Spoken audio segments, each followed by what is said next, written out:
السلام عليكم ورحمة الله وبركاته.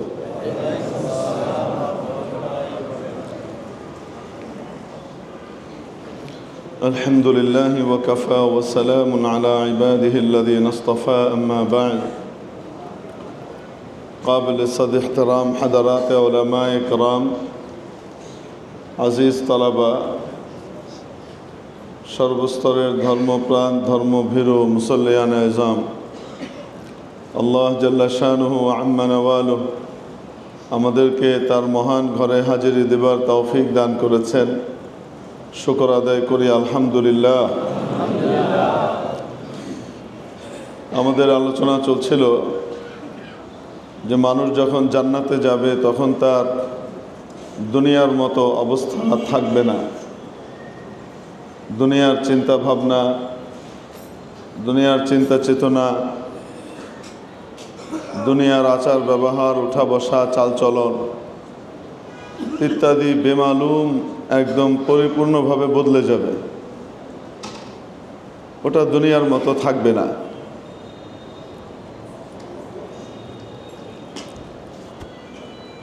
তো 6 নবীর আল্লাহ পাক 6 জন নবীকে 6টা দিক থেকে পৃথিবীতে গোটা মানব জাতির মধ্যে শ্রেষ্ঠত্ব দিয়েছিলেন। ওই দিক থেকে আর কাউকে শ্রেষ্ঠত্ব দেন নাই। যেমন দৈর্ঘ্য এবং প্রস্থের দিক থেকে হযরত আদম আলাইহিস সালাম ছিলেন কিংবদন্তি তুল্য। সৌন্দর্যের দিক থেকে হযরত ইউসুফ আলাইহিস সালাম ছিলেন অকল্পনীয়, অসাধারণ সুন্দর। কি পরিমাণ সুন্দর ছিলেন সেটা আল্লাহ পাক কোরআনে কারিমে নিজেই বর্ণনা করেছেন। এবং হযরত ইউসুফ আলাইহিস সালামের ঘটনাটা বলতে গিয়ে আল্লাহ পাক টানা বর্ণনা করেছেন। এই ঘটনাটা শুরু থেকে শেষ পর্যন্ত একেবারে এক জায়গাতে এক টানা প্রায় 1.5 পারা ব্যাপী একটা সূরা, 1.25 পারা ব্যাপী একটা সূরা। এবং সেই সূরার নাম দিয়েছেন, সেই সূরার বিবরণীকে বলেছেন আহসানুল কসস, সবচেয়ে চমৎকার ঘটনা, সবচেয়ে চমৎকার বিবরণ আমি আপনার কাছে দিয়েছি, নাজিল করেছি। এই একটা মাত্র ঘটনাই আল্লাহ পাক শুরু থেকে শেষ পর্যন্ত টানা বর্ণনা করেছেন, এই এক নবীর ঘটনা। আর কোনো নবীর ঘটনা টানা বর্ণনা করেননি। যতটুকু যেখানে দরকার, ওনার জীবনের যেই ঘটনাটা দরকার সেখানে অতটুকু বর্ণনা করেছেন। আর দ্বিতীয় একটা জায়গাতে কিছুটা বর্ণনা করেছেন, একদম পুরো বর্ণনা করেছেন বলা যাবে না।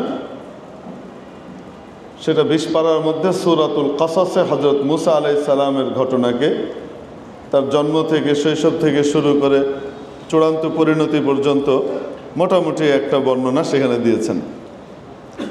তাও সেটা একদম পূর্ণাঙ্গ বর্ণনা এটা বলা যাবে না। কিন্তু ইউসুফ আলাইহিস সালামের ঘটনাটা আল্লাহ পাক এক টানা বর্ণনা করেছেন একেবারে। তো কি পরিমাণ সুন্দর ছিলেন আপনারা জানেন যে যখন জুলাইখা হযরত ইউসুফ আলাইহিস সালামকে নিয়ে ব্রেক ফেল করলো, তো আশপাশের মানুষজন, মহিলারা কানা ঘোষা শুরু করলো, কথাবার্তা বলা শুরু করলো। এটা কোনো কথা? হ্যাঁ, ফার্স্ট লেডি, অথচ তার রুচি কত নিচের, সে তার গোলামের প্রেমে পড়ে গেছে। আফটার অল তার দাসই তো সে, তো দাসের প্রেমে পড়ে গেছে। তো এটা নিয়ে খুব কানাঘুষা করতে লাগলো কিছু মহিলা। তো জুলাইখা যখন এগুলো শুনলেন, তার কানে এই সমস্ত কথা আসলো। আল্লাহ পাক বলেন ফালাম্মা সামিআত বিমাকরিহিন্না আরসালাত ইলাইহিন্না, তাদের কাছে, তাদের মধ্যে কিছু মহিলাকে তিনি চুজ করলেন। মাইক টাইপের মহিলা, মানে মাইক টাইপের মহিলা আছে কিছু, শুধু বলে দিয়ে বলতে হবে কোনো কথা, যে বুঝান শুধু আপনি জানলেন, আর কেউ যেন না জানে। তো বিকেল পর্যন্ত মোটামুটি আর কেউ যেন না জানে, এই শর্তের উপরে গোটা গ্রাম জেনে যাবে।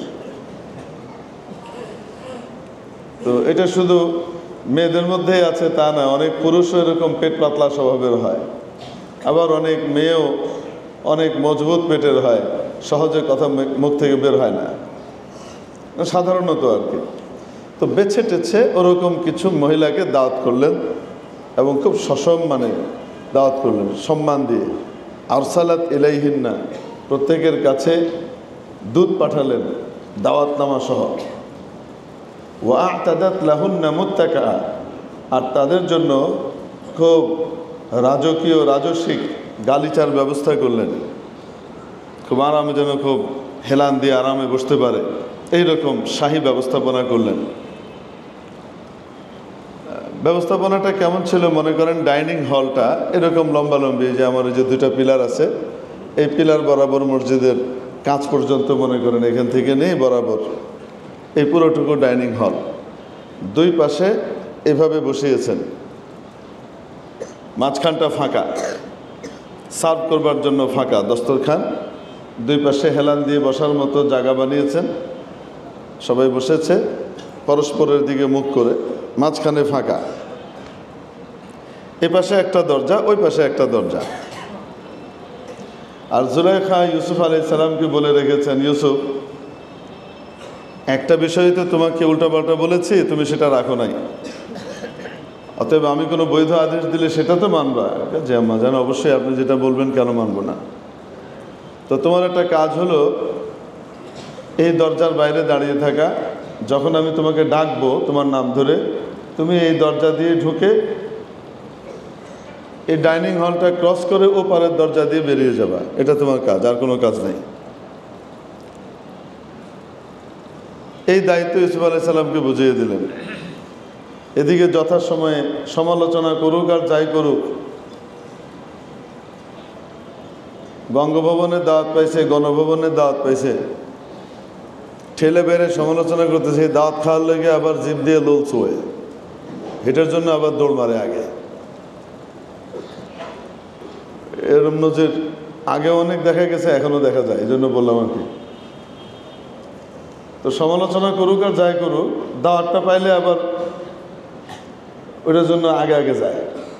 এটা মানুষের কৌতূহল, যে শাহী বালাখানা দেখবো, শাহী ইন্তজাম দেখবো, কিভাবে ক্ষমতাসীনরা থাকেন, সেগুলোর একটা জিনিস দেখার কৌতূহল থেকে মূলত যায়। তো এখন এরা সব এসেছে, খুব সেজে গুজে মেকআপ টেকআপ করে রেডি হয়ে সব এসেছে। হুজুর, ওই জমানায় কি মেকআপ ছিল কিনা? এখনকার চেয়ে আলা দরজার মেকআপ ছিল, 2 নম্বরই টাইপের না, ন্যাচারাল মেকআপ ছিল ওই জমানায়। ওরকম রেডি টেডি হয়ে সব এসছে, বসেছে। আর আল্লাহ তাআলা বলেন, ওয়া আতাত কুল্লা ওয়াহিদাতিন মিনহুন্না সিকিনা। ওই যুগের রীতি ছিল যে খুব অভিজাত যে দাওয়াত হতো, সেই দাওয়াতগুলোতে সালাদ, লেবু, মানে বিশেষ করে লেবুটা কেটে দেওয়া হতো না, প্রত্যেককে ইনটেক লেবু দেওয়া হতো, একদম আস্ত লেবু, ছুরি সহকারে ছুরিও দেওয়া হতো, লেবুও দেওয়া হতো। যেমন আমাদের অভিজাত দাওয়াতগুলোর মধ্যে প্রত্যেককে আলাদা আলাদা মিনারেল ওয়াটারের বোতল দেওয়া হয় না? আগে তো যে জগ দিয়ে দিত, পানির জগ, এখন অভিজাত দাওয়াতগুলোতে মিনারেল ওয়াটারের কি থাকে? বোতল থাকে। আরও বেশি অভিজাত হলে সেগুলো এখন আর বাংলাদেশি বোতল দেয় না, ওটা ফ্রান্সের পানি দেয়। ফ্রান্সের পানি খাইলে হায়াত কিছু বেড়ে যায়, নাহলে 15 টাকার জিনিস 320 টাকা দিয়ে কিনলেই কিনবো। যাই হোক, এই তৃপ্তি মিটায়। তো ওরকম যেমন মিনারেল ওয়াটার দেয়, আর প্রত্যেকে যার যারটা নিজেরটা খুলে নেয়। খোলার সময় যখন কুটুস করে সিল ভাঙার আওয়াজটা হয়, মনে একটা তৃপ্তি লাগে। আমার জন্য একটা স্পেশাল ব্যবস্থা করা হয়েছে। তো ওই যুগে প্রত্যেকের লেবুটা আলাদা আলাদা দেওয়া হতো। এটা একটা অ্যারিস্টোক্রেসির বিশেষ পরিচয় ছিল। তো ওইখানে প্রত্যেককে ছড়িয়ে দেওয়া হয়েছে। খাবার শুরু যখন হবে, খাবার শুরু হওয়ার ঠিক আগ দিয়ে হোস্ট বলবেন যে আসেন আমরা শুরু করি। এটা ছিল আভিজাত্য, যে তখন প্রত্যেকে যার যার লেবু কাটবে। এমন না যে লেবু আর ছুরি দেওয়া আছে, যে যার মতো বসলো, বসে শুরু করে দিল। যেমন অনেক দাওয়াতে গেলে দেখবেন আপনি যে এখনও চেয়ারগুলো ভরে নাই, ভরছে, তো খাবারটা মাত্র দেয়া শুরু করেছে, দিয়ে শেষ করার আগে কিছু লোক কাপা কপ খাওয়া শুরু করে দিছে। কাছের গোস্তগুলা ভালো ভালো এগুলা সব নিয়ে ঠিক খালি বাসন থুয়ে দিয়ে অন্যকে এসে কি খাবে না খাবে সেটার জন্য অপেক্ষাও করে না। তো এরকম খাদককে আমাদের দেশে সোসরা বিলাই বলে। তো জীবনে খায়নি এরকম ছোচর মতো, একটু অপেক্ষা করতে হয়। এই যুগেও মানুষ অপেক্ষা করে যে সবাই মিলে বসুক, তারপরে একসাথে কি করি, শুরু করি। ওই যুগের রীতি ছিল হোস্ট বলবেন আসেন আমরা শুরু করি, তখন প্রত্যেকে শুরু করবে। এখন জুলাইখা সবাইকে বসিয়ে এসে মধ্যমণি হয়ে বসেছে, বসে তারপরে কুশল বিনিময় করে বললেন আসেন এবার শুরু করি। তো প্রত্যেকে যার যার ছুরি নিয়ে লেবু কাটা শুরু করেছে। আর ঠিক ওই সময় জুলাইখা ডাক দিলেন কাকে? হযরত ইউসুফ আলাইহিস সালামকে। ইউসুফ আলাইহিস সালাম এই কথা শুনে আদেশ অনুযায়ী এই দরজা দিয়ে ঢুকলেন, ওই দরজা দিয়ে বেরিয়ে যাবেন। তো এতদিন ইউসুফের বদনাম করেছে, মানে ইউসুফের বদনাম তো না, জুলাইখার বদনাম করেছে, কিন্তু ইউসুফ কেন্দ্রীকৃত করেছে। জীবনে তো আর দেখে নাই। এখন চিন্তা করছে কি জিনিস যেটার জন্য জুলাইখার মতো মিস ইউনিভার্স পাগল হয়ে গেল, ব্যাপারটা কি? এটা নিয়ে তাদের খুব কৌতূহল ছিল। তো যখন এদিক থেকে ঢুকেছে এরা সব হাঁ করে তাকিয়েছে ওইদিকে। তো আল্লাহ পাকের বিবরণ বড় অদ্ভুত। তাকিয়েছে যে তাকিয়েই আছে। ওদিকে কিন্তু লেবু কাটা শুরু হয়েছিল, ওই লেবু কাটা অর্ধেক হয়েছে, ওই অবস্থায় ডাক দিয়েছে আর ইউসুফ আলাইহিস সালাম ঢুকেছেন। আল্লাহ পাক বলেন ফালাম্মা রাআইনাহু আকবারনাহু, এরা যখন ইউসুফ আলাইহিস সালামকে দেখলো, দেখার সাথে সাথে এরা হতবিহ্বল হয়ে গেল, এদের হুঁশ উড়ে গেল একেবারে। ওয়াকাত্তানা আইদিয়াহুন্না, আর নিজেদের হাতগুলাকে এরা লেবু কাটার পরিবর্তে নিজেদের হাতের উপরে ছুরি চালিয়ে, মানে ওদিকে তাকিয়ে আছে এদিকে ছুরি চলছে, আর ছুরি চালাতে চালাতে আল্লাহ বলেন কাত্তানা আইদিয়াহুন্না, হাতগুলো কেটে ফালি ফালি করে ফেলেছে। মানে এমন না যে একটা পোঁচ খেয়েছে বা একটা জায়গায় কেটে গেছে আর সাথে সাথে সংবিত ফিরে পেয়েছে এই কেটে গেছে, এরকম না। যদি এরকম হতো তাহলে আল্লাহ পাক যে শব্দটা ব্যবহার করতেন সেটা ব্যবহার করতেন মুজাররাদ থেকে, কাত্তানা আইদিয়াহুন্না, তারা তাদের হাতগুলো কেটে ফেললো। তাকতে কুটি কুটি করা, শুধু কাটা না, এর ভিতরে মুবালাগার মানা। তো কাত্তানা আইদিয়াহুন্না, ওরা ওদের হাতগুলোকে কেটে কুটি কুটি করে ফালি ফালি করে ফেললো। কিন্তু এখনো ওদের কি নাই, খবর নাই। ওরা ইউসুফ আলাইহিস সালামকে দেখছে, আর হযরত ইউসুফ আলাইহিস সালাম যে ঢুকে ওই দিক দিয়ে বেরিয়ে গেছেন, এই অপসৃয়মান ছায়ার দিকে তারা কি করেছে, তাকিয়ে আছে ওইদিকে শুধু, আর ওইদিকে হাত এখনো চলে। এই যে স্টার্ট দিছে না মেশিন, এই মেশিন চলতেছে, থামাথামি নেই। জুলাইখা দেখতেছে অবস্থা খারাপ হতে, হাড্ডি গুড্ডি কেটে ফেলবে। তো যখন সব বেরোয় গেছে,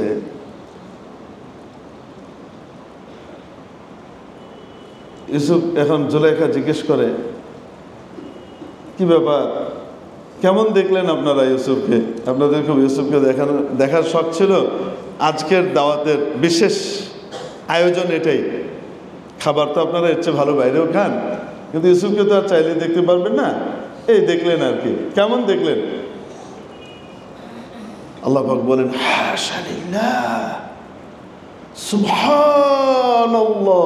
হাশা লিল্লাহ আমরা যেটাকে বলি কোন ভাষায়, সুবহানাল্লাহ, স্ট্রেঞ্জ, ওয়াও, সবগুলো একসাথে মিলিয়ে যা হয় তা। মা হাযা বাশারা, এ তো কোনো মানুষ হতে পারে না। ইন হাযা ইল্লা মালাকুন কারীম, এ তো এক সম্মানিত সাক্ষাৎ ফেরেশতা। পৃথিবীর মানুষ, কোনো মর্তের মানুষ এত সুন্দর হতেই পারে না, এ তো ফেরেশতা। তো এখন জুলাইখা জিজ্ঞেস করেন আচ্ছা কি ব্যাপার বুঝান, আপনাদের হাতগুলা কাপড়গুলা লাল কেন? কই কি লাল? হ্যাঁ মানে এতক্ষণ যে বলছে সুবহানাল্লাহ বলে ইউসুফ আলাইহিস সালামের বিবরণ দিচ্ছে, তারপরেও তাদের হুঁশ নাই যে রক্তে ভেসে যাচ্ছে। এখন জুলাইখা বলে, হ্যাঁ এই সেই যুবক আল্লাযী লুমতুন্নানি ফীহি, যাকে নিয়ে তোমরা, যার ব্যাপারে তোমরা আমাকে নিয়ে বাজে কথা বলেছো। একবার দেখেই এই অবস্থা, হাত কেটে ভাসিয়ে ফেলেছো, খবর নাই। আমি মনে না করালে তো মনে হয় ব্লিডিং হতে হতে তোমরা এখানে নিস্তেজ হয়ে যেতা, রেড ক্রিসেন্টকে খবর দিতে হতো। আমাদের মতো করে বলতেছে, একবার দেখে এই অবস্থা। আরে আমার সাথে এক বাড়িতে অন্দরমহলে পাশাপাশি রুমে থাকে, আমার হাজব্যান্ড চলে যায় বাড়ি থেকে বাইরে, মন্ত্রণালয়ের দায়িত্ব পালন করে, সব কিছু করে। এত কিছুর পরেও জীবনে একবারও ব্রেক ফেল করি নাই। নিজেকে কতটা নিয়ন্ত্রণ করেছি, একটা বার মাত্র ব্রেক ফেল করলাম, আর তাতেই তোমরা আমার ব্যাপারে সমালোচনা ঝড় বইয়ে দিলা। বাবা, এখন তারা বলে না আরে বুঝান, আমরা বুঝাবো, ভাইজানরে ডাকেন, আমরা তারে বুঝাবো, তার লাভ ক্ষতিটা আমরা বুঝাই, আপনি বুঝাইন না। আবার তাকে ডাকা হলো, ডাইকা তারা এবার জুলাইখা চলে গেছে দৃশ্যপট থেকে। এবার ইনারা কি করতেছেন, জুলাইখার ব্যাপারে তশকিল করতেছে। তো হযরত ইউসুফ আলাইহিস সালাম ওই সময় বলে দিয়েছেন, রব্বিস সিজনু আহাব্বু ইলাইয়া মিম্মা ইয়াদউনানি ইলাইহি। আয় আল্লাহ, এরা আমাকে যেদিকে ডাকছে, আগে তো একটা ছিল, এখন তো দলবল মিলে যেদিকে আহ্বান করছে, এর চেয়ে আমার জন্য তো কারাগার ভালো। তো আমাকে কারাগারের হুমকি দিচ্ছে, আমার জেলখানা ভালো।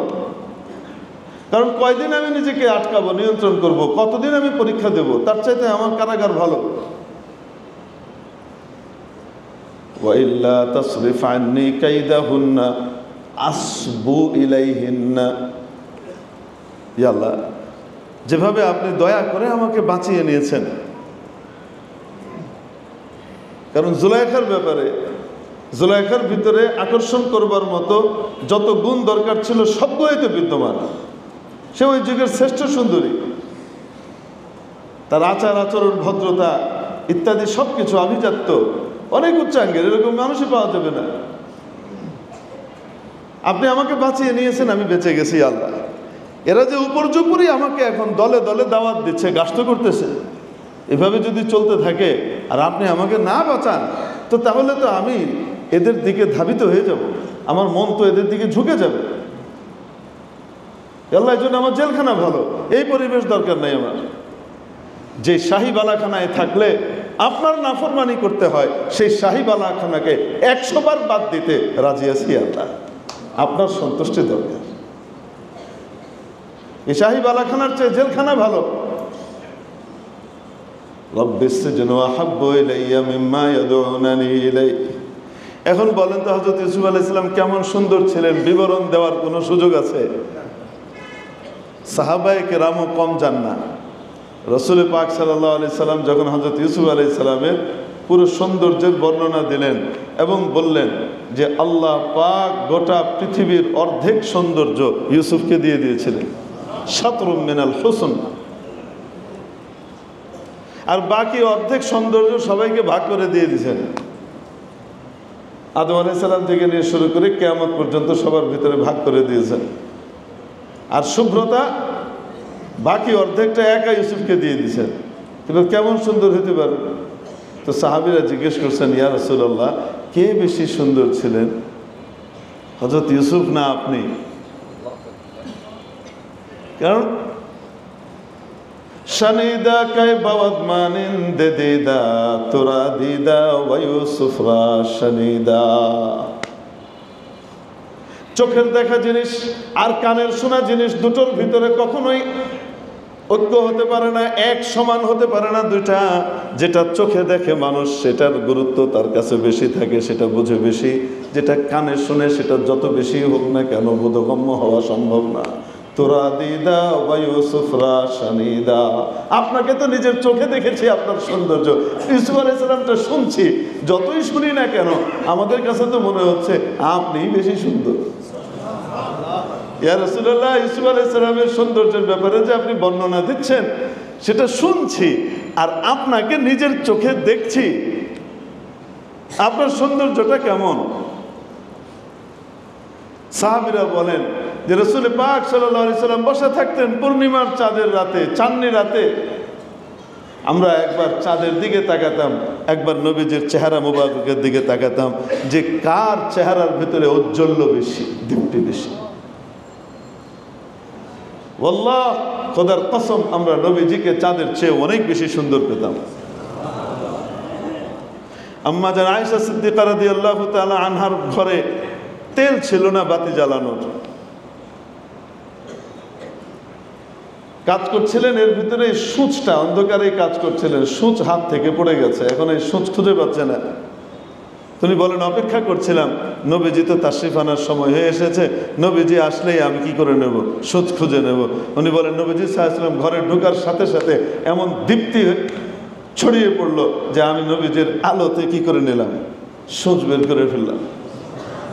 এত সুন্দর ছিলেন নবীজি সাল্লাল্লাহু আলাইহি ওয়াসাল্লাম। হযরত ইউসুফ আলাইহিস সালাম আর হযরত রাসূল পাক সাল্লাল্লাহু আলাইহি সাল্লামের ব্যাপারে আম্মা জান আয়েশা সিদ্দিকা রাদিয়াল্লাহু তাআলা আনহা অদ্ভুত কথা বলেছেন বিশেষ করে নবীজির ব্যাপারে। লানা শামসুন ওয়ালিল আফাকি শামসুন ওয়া শামসি আফদালু শামসিস সামাই। পৃথিবীবাসীরও একটা সূর্য আছে, আমারও একটা সূর্য আছে। আমার সূর্য দুনিয়াবাসীর গোটা মানব জাতির সূর্যের চেয়ে অনেক সেরা। ফাশামসুন নাসি তাতলু বা'দা ফাজরিন ওয়া শামসি তাতলু বা'দাল ইশাই। দুনিয়াবাসীর সূর্য উদিত হয় পূর্ব দিগন্তে ফজরের নামাজের পরে, আর আমার সূর্য উদিত হয় এশার নামাজের পরে। রাসূল পাক সাল্লাল্লাহু আলাইহি ওয়াসাল্লামের সৌন্দর্য অদ্ভুত। তো সাহাবীরা প্রশ্ন করেছেন, ইয়া রাসূলুল্লাহ, কে বেশি সুন্দর, আপনি নাকি হযরত ইউসুফ আলাইহিস সালাম? কে বেশি সুন্দর? রাসূল পাক সাল্লাল্লাহু আলাইহি ওয়াসাল্লাম অদ্ভুত উত্তর দিলেন, আখি ইউসুফ বাইয়্যিদ ওয়া আনা মালিহ। আমার ভাই ইউসুফ তিনি শুভ্রতার দিক থেকে আমার চেয়ে অনেক বেশি, আর লাবণ্যের দিক থেকে আমি ওনার চেয়ে বেশি। দুটোর ভিতরে যদি তুলনা হয় তো কোনটার দাম বেশি? লাবণ্যের দাম বেশি।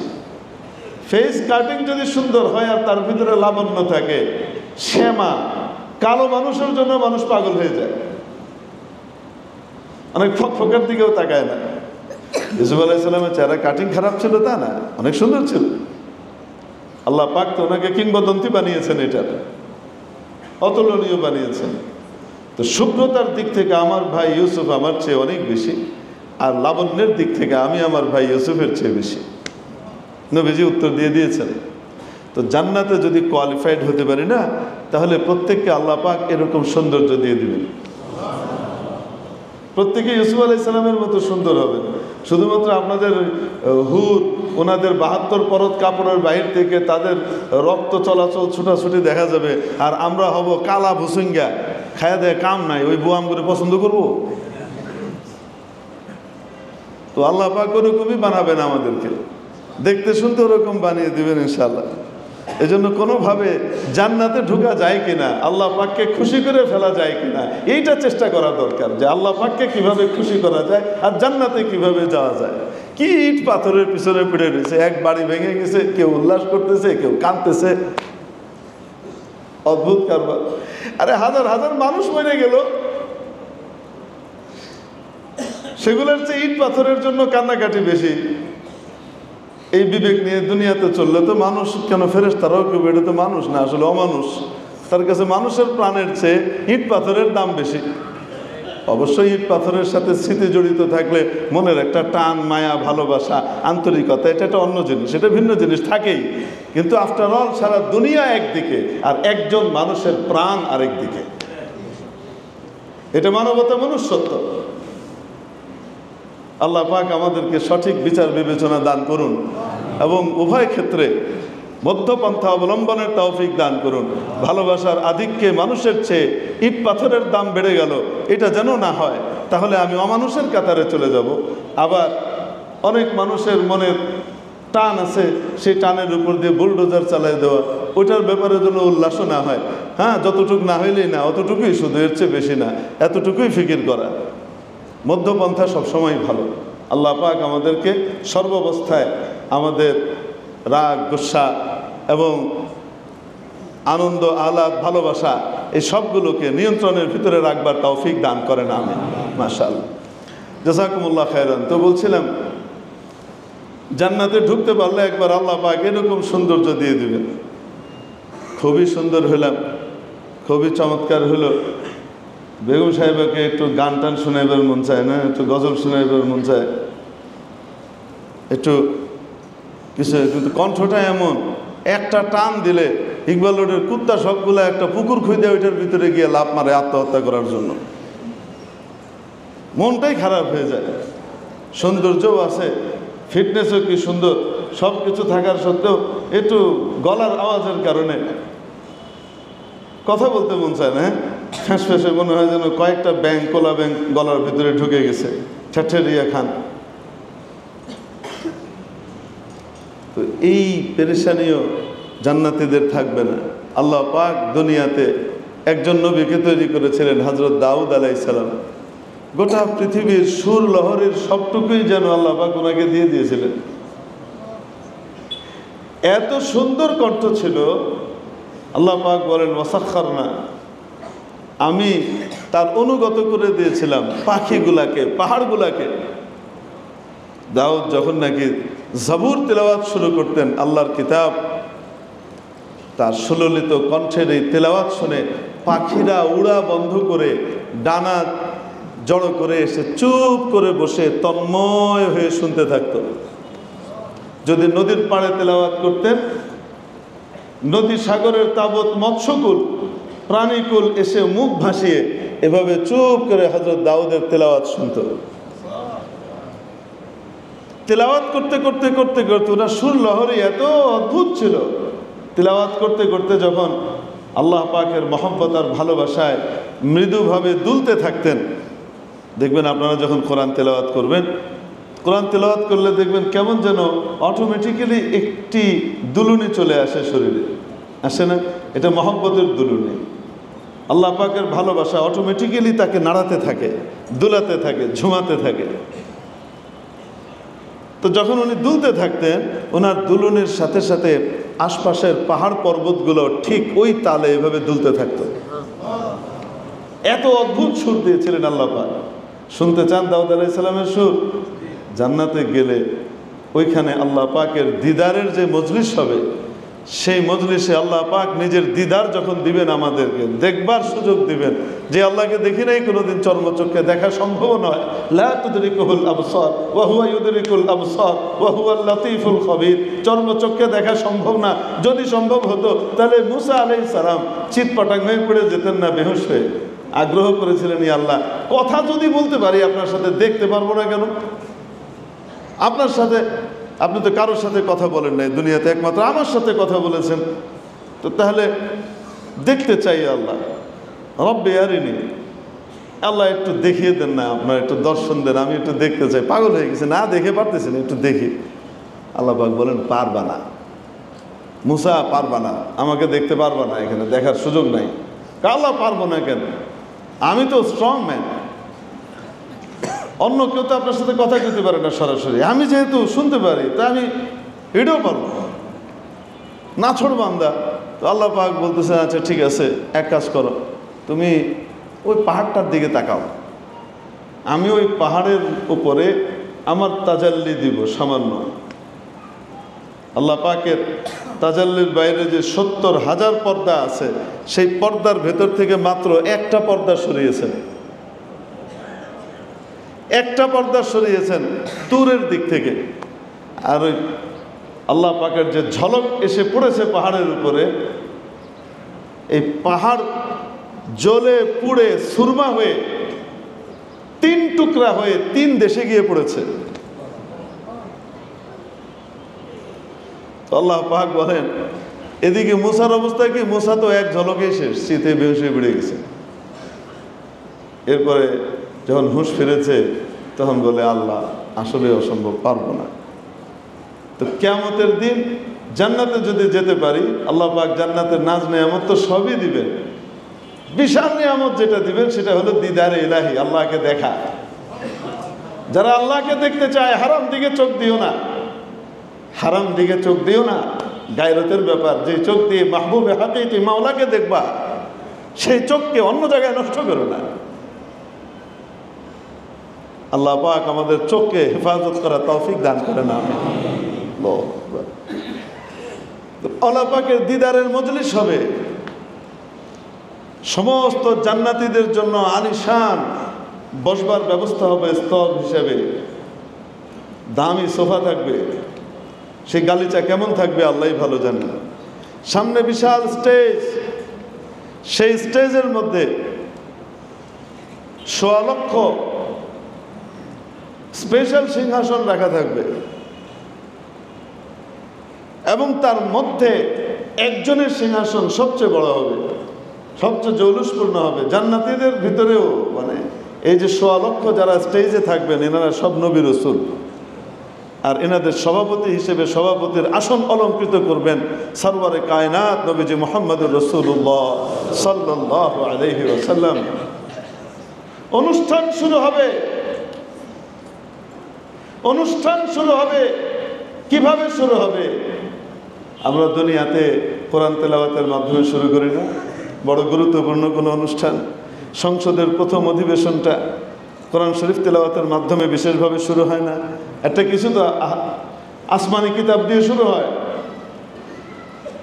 তো পড়ার জন্য কাকে আনা হয়? সবচেয়ে বড় হুজুরকে, নাকি কণ্ঠস্বর খুব সুন্দর যার এরকম হুজুরকে? তেলাওয়াতটা করার জন্য কাকে আনা হয়? সবচেয়ে বড় হুজুরকে আনা হয় না, যার কণ্ঠস্বর খুব সুন্দর এরকম মানুষকে আনা হয়, ভালো কারি সাহেব। উদ্বোধনী অনুষ্ঠানের তেলাওয়াত শুরু করবার জন্য আল্লাহ পাক মনোনীত করবেন, আমার বান্দা দাউদ আজকে তোমাদেরকে তেলাওয়াত করে শোনাবে।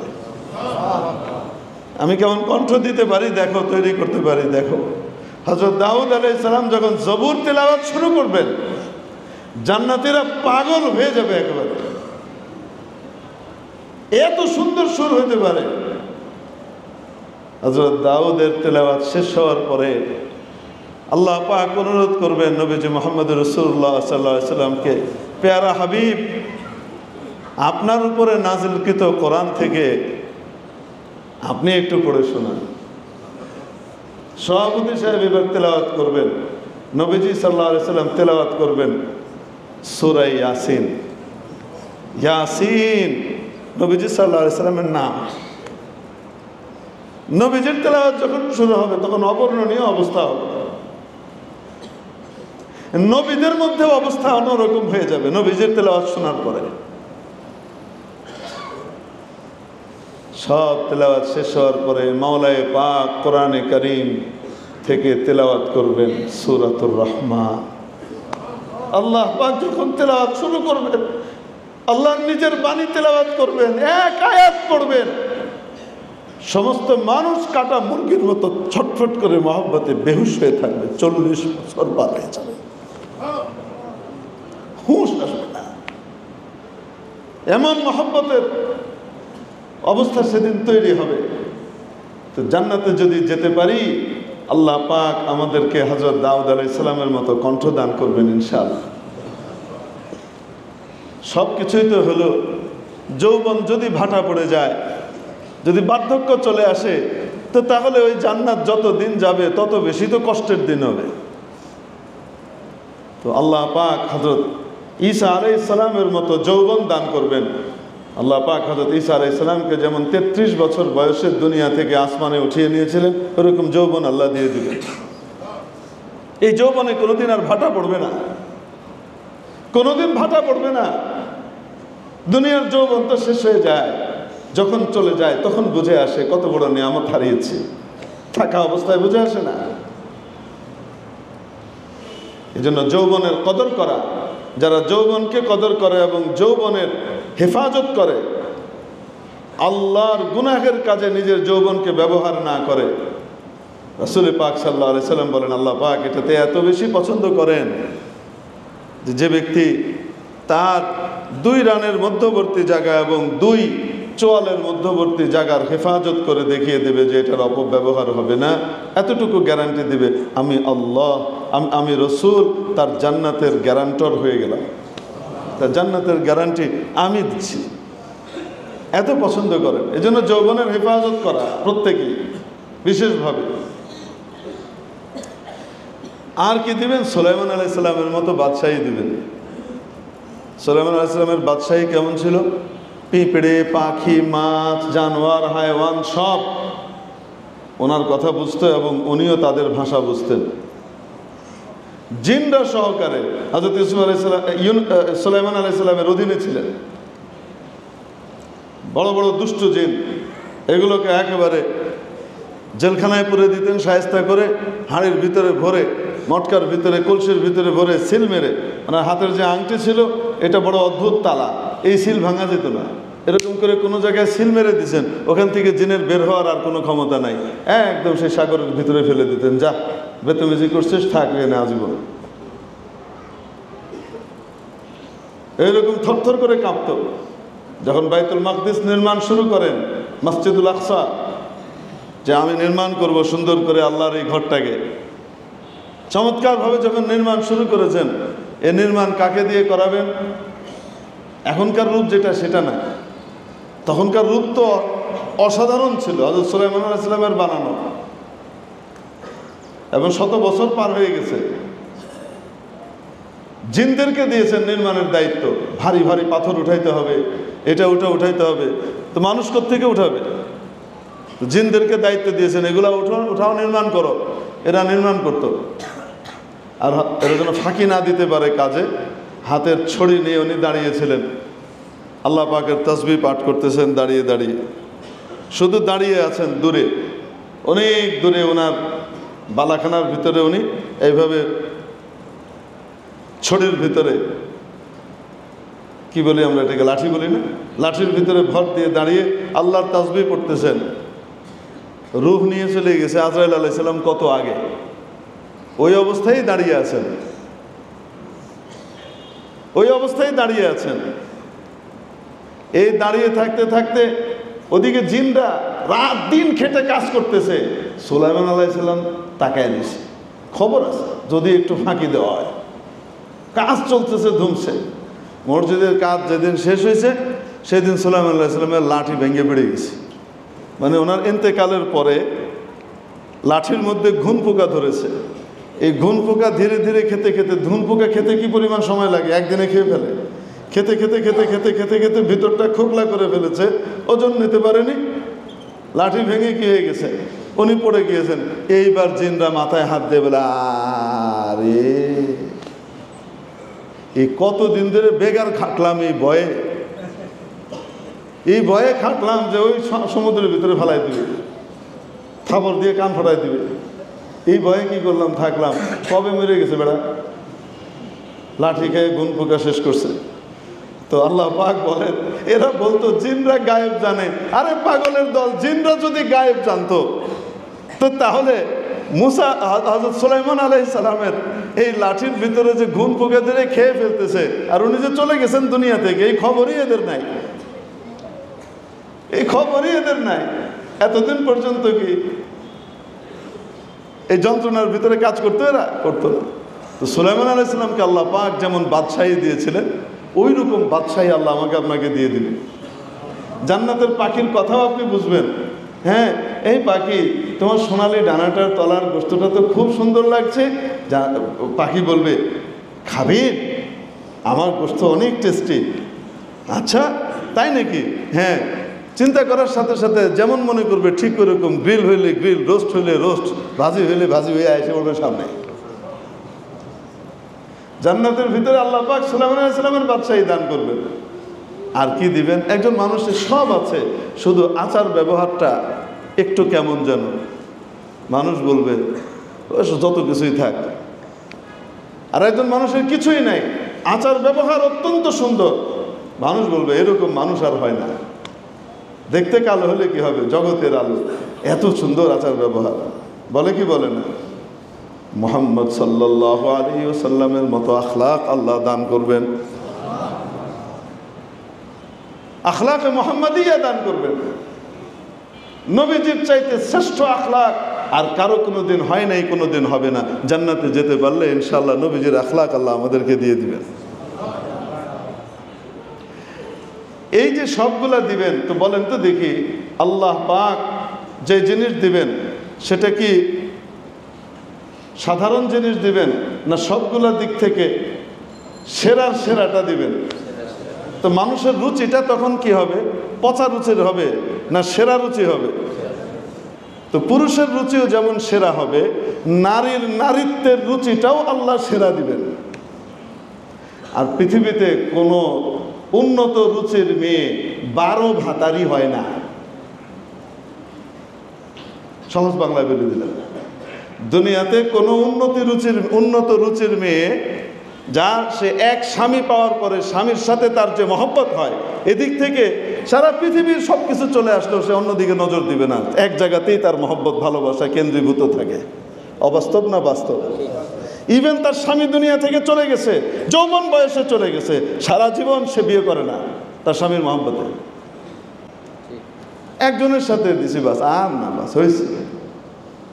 এই যে রুচি, এটা নারীত্বের পূর্ণাঙ্গের রুচি, পূর্ণাঙ্গতার রুচি। তো জান্নাতে যে সমস্ত নারীরা যাবেন তাদের রুচি অপূর্ণ থাকবে, অসম্পূর্ণ, ত্রুটিপূর্ণ থাকবে না একেবারে পরিপূর্ণ সুন্দর উন্নত রুচি থাকবে? তো তারাও হেনে গিয়ে 72টা বেড়া তালাশ করবে? এবার বলেন, ওখানে গিয়ে কেউ কি 72টা, তোমাদের যেহেতু 72টা হুর আছে অতএব আমাদেরকে 72টা স্বামী দিতে হবে? জান্নাতে যখন জান্নাতি নারী যাবে তখন তার ভিতরে তো 72-এর কল্পনাই আসবে না। এই জন্য আল্লাহ পাক পুরুষদের জন্য তো স্ত্রীর ব্যবস্থার কথা বলেছেন, কারণ তাদের নেচারের ভিতরে একাধিক আল্লাহ দিয়ে রেখেছেন। হেন বেটা নাই যে বেটার একটার পরে আরেকটা বিয়ে করতে মন না চায়, চায় ঠিকই, মুখে আনতে সাহস করে না 95 যে মন চায়, করুন তো বহুত পরের কথা। কারণ আল্লাহ নেচার দিয়ে তৈরি করেছেন। কারো কারো এরকম হয় যে না মন চাই না একেবারে, এরকম কেউ কেউ থাকবে, কিন্তু আল্লাহ পাক এই স্বভাব আর নেচার দিয়ে তৈরি করেছেন যে সে একাধিক স্ত্রীতে কি থাকবে, সন্তুষ্ট থাকবে। তার অর্থ এই না যে সবাই গিয়ে মাশাআল্লাহ হুজুর মনে হয় এবার অনুমতি দিয়ে দিছে, সবাই আমরা চটকেটে গিয়ে করি। যে কড়া শর্ত দেওয়া আছে, ওরে আল্লাহ, একাধিক বিয়ের জন্য যে কড়া শর্ত দেওয়া আছে, ওই শর্তের কথা শুনলে গর্তের ভিতরে ঢুকে যেতে মন চায়। আল্লাহু আকবার।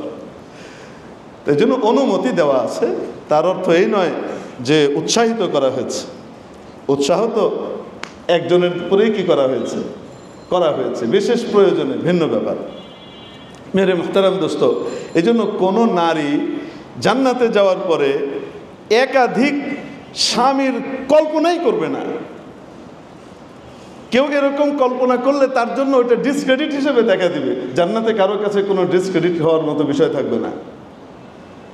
এই জন্য রসুল পাক সাল্লাল্লাহু আলাইহি সাল্লাম আল্লাহ পাকের পক্ষ থেকে তাদের কয়টা স্বামী হবে এরকম কোনো বিবরণী দেন নাই, কারণ জান্নাতি এটা চাইবেই না। যদি সে চাইতো তাহলে আল্লাহ তাকে অবশ্যই দিতেন। ওয়াফিহা মা তাশতাহিল আনফুসু ওয়া তালাদ্দুল আইন। আল্লাহ চাইলে, তারা চাইলে আল্লাহ অবশ্যই দিতেন।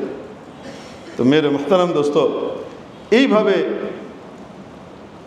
বলছিলাম ওই যে সিদরাতুল মুনতাহার ওই জায়গায় যাওয়ার পরে উনি বলেন, রাসূল সাল্লাল্লাহু আলাইহি সাল্লাম বলেন, ফাইদা ফিহা আলওয়ান আলওয়ান, রং রং, এমন সব রং, বিবরণ দেওয়া সম্ভব না, বিবরণ দেওয়া সম্ভব না। এখান থেকে আমরা গেছিলাম যে জান্নাতের তো আল্লাহ পাক এমন সব নাজ নেয়ামত দিয়ে রেখেছেন যেটার বিবরণ দেওয়াই সম্ভব না। মানুষের কল্পনাতেই আসে নাই, তো বিবরণ দিবে কোত্থেকে? এমন সব নাজ নেয়ামত যেগুলা কিছুটা বুঝতে পারে ওগুলার উদাহরণ দিয়েছেন। এই যে জান্নাতের বিবির উদাহরণ দিয়েছিলেন, এই বিবি থেকে জামাই কয়টা হবে, এইটার কি হয়েছে প্রশ্ন এসেছিল, তো এটার উত্তর এতক্ষণে শেষ হইল আর কি। তো এবার রাসূল পাক সাল্লাল্লাহু আলাইহি সাল্লাম উপরে গেলেন আরশে আজিমে। কোথায় গেলেন? আল্লাহ পাকের আরশে পৌঁছে গেলেন। আল্লাহ পাকের সাথে কথাবার্তা হলো। কি কি কথাবার্তা হলো আল্লাহ ভালো জানেন। কিছু কথাবার্তা আল্লাহ পাক ফেরেশতাদের সামনে টেলিকাস্ট করেছিলেন, ওটা সুযোগ হলে ইনশাআল্লাহ বলবো। তো নবীজি সাল্লাল্লাহু আলাইহি সাল্লাম যখন চলে আসেন, আসার সময় আল্লাহ পাককে বলছেন, ইয়া আল্লাহ, আমার তো মেরাজ হলো, আমার উম্মতেরও তো আপনার মেরাজ করতে মন চায়, তারাও তো আপনার কাছে আসতে মন চায়, আপনার সাথে কথাবার্তা সরাসরি বলতে তাদেরও তো মন চায়। ইয়া আল্লাহ, তাদের জন্য কোনো ব্যবস্থা করা যায় না? আল্লাহ পাক বললেন, ঠিক আছে, আপনি তো একবার করলেন, আপনার উম্মতের জন্য প্রতিদিন 50 বারের ব্যবস্থা করে দিচ্ছে মেরাজের। নামাজ দিয়ে দিলেন 50 ওয়াক্ত নামাজ। কয় ওয়াক্ত নামাজ দিলেন? 50 ওয়াক্ত নামাজ দিয়ে দিলেন। নবীজি সাল্লাল্লাহু আলাইহি সাল্লামের খুশিকে দেখে আনন্দে আত্মহারা হয়ে গেছে। আমার উম্মত দৈনিক 50 বার মেরাজ করবে। আর সালাতু মিরাজুল মুমিন, নামাজ মুমিনের মেরাজ। 50 বার মেরাজ করবে আমার উম্মত, খুশির চোটে, মানে কাদা ইয়াতির, উঠতে উঠতে যেন নামতেছেন। 6ষ্ঠ আসমানে মুসা আলাইহিস সালাম ধরছেন, গেলেন, কিছু গিফট টিফট দেয়নি। যাওয়ার সময় মনে আছে না যে আপনি হেরে লয়ে গেলেন, আমার পরে আইলো, হেরে লয়ে যেতেছেন, আর আমারে থুয়ে গেলেন। এখন মুসা আলাইহিস সালামই ধরছেন, কি করবেন বলেন? কি দিছে? কিছু দেয়টাই নাই, আল্লাহ পাক দেন নাই কিছু? দিয়েছে তো, কি দিয়েছে? আর ভাই 50 ওয়াক্ত নামাজ দিছে। মুসা আলাইহিস সালামের চেহারা কালো হয়ে গেছে। আপনি খুশি হইতেছেন? আপনি খুশি হচ্ছেন 50 ওয়াক্ত নামাজ? আর এটা মেরাজ তো, তা তো ঠিক আছে, কিন্তু ফরজ তো। মর্যাদা যেমন আছে, না পড়তে পারলে তো ডান্ডা আছে। আপনি খুশি হয়ে যাচ্ছেন। আরে আপনি আমার চেয়ে মর্যাদায় অনেক উপরে, তো অভিজ্ঞতা আপনার চেয়ে আমার বেশি। আপনি এই দিক থেকে আমার কাছ থেকে পরামর্শ নেন। ইন্নী জাররাবতু কওমি, আমি আমার জাতির সাথে কি করেছি, আমি তাদের সাথে আমার অভিজ্ঞতা আছে। ওয়া আলাজতুহুম, তাদের সাথে আমার দীর্ঘ সময়ের উঠা বসা আছে। মাত্র 2 ওয়াক্ত দিয়েছিলেন আল্লাহ তাআলা, সেটাই আদায় করতো না, টাল্টি বাল্টি করতো। আপনি 50 ওয়াক্ত নিয়ে যাচ্ছেন, পারবে না, পারবে না। ইন্না উম্মাতাকা লা তুতিক, আপনার উম্মত পারবে না, দুর্বল, দুর্বল, পারবে না। যান, একবার নিচে নেমে গেলে আর কমানো যাবে না, তাড়াতাড়ি উপরে যান, আবার কমায় নিয়ে আসেন। নবীজি আবার গেলেন, পরামর্শ শুনছেন। তাহলে বোঝা গেল, অভিজ্ঞ মর্যাদার দিক থেকে যদি নিজের চেয়ে ছোটও হয় আর অভিজ্ঞ হয়, তার পরামর্শ সাদরে গ্রহণ করা, এটা রাসূল পাক সাল্লাল্লাহু আলাইহি ওয়াসাল্লামের সুন্নত। নিয়ে নিছেন, আবার উপরে গেলেন, আল্লাহ পাক 5 কমিয়ে দিলেন। কি খবর? 5 কমিয়ে দিছে, 45। আরে ভাই, পারবে না, পারবে না ভাই, আবার যান, আবার যান।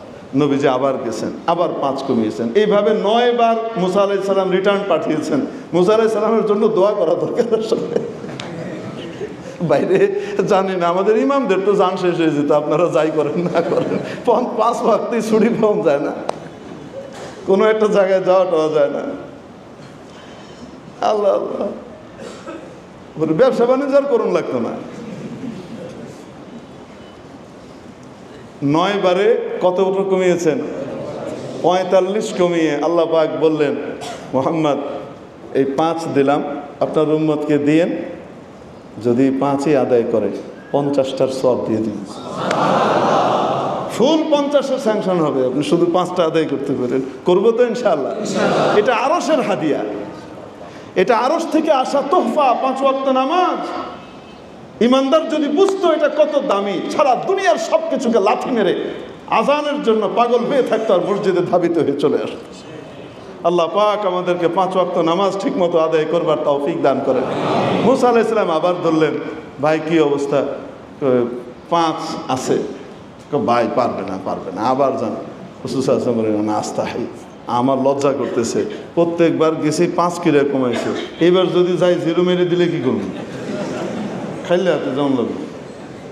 ভাই আচ্ছা ঠিক আছে, ঠিক আছে, যান। ওই 5 নামাজ আমাদের কাছে এসেছে। মেরাজ আর শবে মেরাজের সবচেয়ে বড় শিক্ষা উম্মতের জন্য কি? নামাজ। এই তোহফা দুনিয়ার তোহফা না, মহাবিশ্বের মহাপ্রতিপালক আল্লাহ রাব্বুল আলামিনের আরশের মালিকের হাদিয়া। আজকে যদি আপনাকে ট্রাম্প কোনো গিফট পাঠাইতো, সেটাকে কিভাবে আপনি যত্নে রাখতেন? আজকে যদি আপনাকে জাতিসংঘের মহাসচিব কোনো গিফট পাঠায় আমাকে আর আপনাকে, তাহলে সেটাকে কত সম্মানের সাথে ডিসপ্লে করে এটার জন্য আলাদা আলমারি বানিয়ে শোকেস বানিয়ে আমরা সেটাকে শো করবার জন্য ব্যবস্থা করতাম। প্রধানমন্ত্রীর দেওয়া কোনো উপহার বাংলাদেশের, সেটাকেই মানুষ কত কিছু করে রাখে। আরে সারা পৃথিবীর সমস্ত রাজাদেরকে যারা যিনি রাজত্ব দেন আর নামান, সেই আল্লাহ পাক আরশ থেকে সরাসরি সবচেয়ে শ্রেষ্ঠ মানুষ নবীজির মাধ্যমে আমাদের কাছে শ্রেষ্ঠ ইবাদত নামাজ পাঠিয়েছেন। আল্লাহ পাক আমাদেরকে এই গিফটের মর্যাদা বুঝবার তৌফিক দান করেন। আগে নামাজ যদি ছেড়েও থাকি, ভুলে ছুটেও গিয়ে থাকে, আজকে থেকে নিয়ত করি ইনশাআল্লাহ এক ওয়াক্ত নামাজও আর তাকবীরে উলা ছাড়া হবে না। ইনশাআল্লাহ মসজিদে এসে তাকবীরে উলার সাথে জামাতের সাথে নামাজ আদায় করব। জুমার নামাজে যেমন মুসল্লি হয় ইনশাআল্লাহ ফজরে ওরকম মুসল্লি হবে। এই নিয়ত আমরা করতে পারি কি পারি না? ইনশাআল্লাহ। যদি করতে পারি না, একটা প্যাকেজ শুরু হইতেছে, কিন্তু রমজান মাস আসতেছে, 1 মাস আর তার আগের কয়েকদিন, এই সময়ের ভিতরে যদি আমরা একটু পাবন্দির সাথে নামাজটা শুরু করে দিতে পারি, কালকে থেকে নিয়ত করে ফেলি, কালকে থেকে মানে আজকে আসর থেকেই, জুমা থেকে নিয়ত করে ফেললাম, শুরু হয়ে গেল, তো কি হবে? 40 দিন যদি তাকবীরে উলার সাথে নামাজ আদায় করতে পারি, রাসূলুল্লাহ সাল্লাল্লাহু আলাইহি ওয়াসাল্লাম বলেন কুতিবাত লাহু বারাআতান, তাকে 2টা সার্টিফিকেট দেওয়া হবে, তাকে 2টো ছাড়পত্র দিয়ে দেওয়া হবে। নাম্বার 1, মুনাফিকের খাতা থেকে তার নাম কেটে দেওয়া হবে, মানে ইমানদারের খাতায় নাম তুলে দেওয়া হবে। নাম্বার 2, জাহান্নামীদের তালিকা থেকে তার নাম কেটে দেওয়া হবে, জান্নাতের ফয়সালা করে দেওয়া হবে। এই জন্য নিয়ত করি আজকে থেকে ইনশাআল্লাহ তাআলা 40 দিন তাকবীরে উলার সাথে নামাজ টানা আদায় করব, সারা জীবনে আদায় করব। টার্গেট করে নি 40 দিনের, যেন আমরা নামাজের পাবন্দ হয়ে যাই। ওয়া আখিরু দাওয়ানা আলহামদুলিল্লাহি রাব্বিল আলামিন।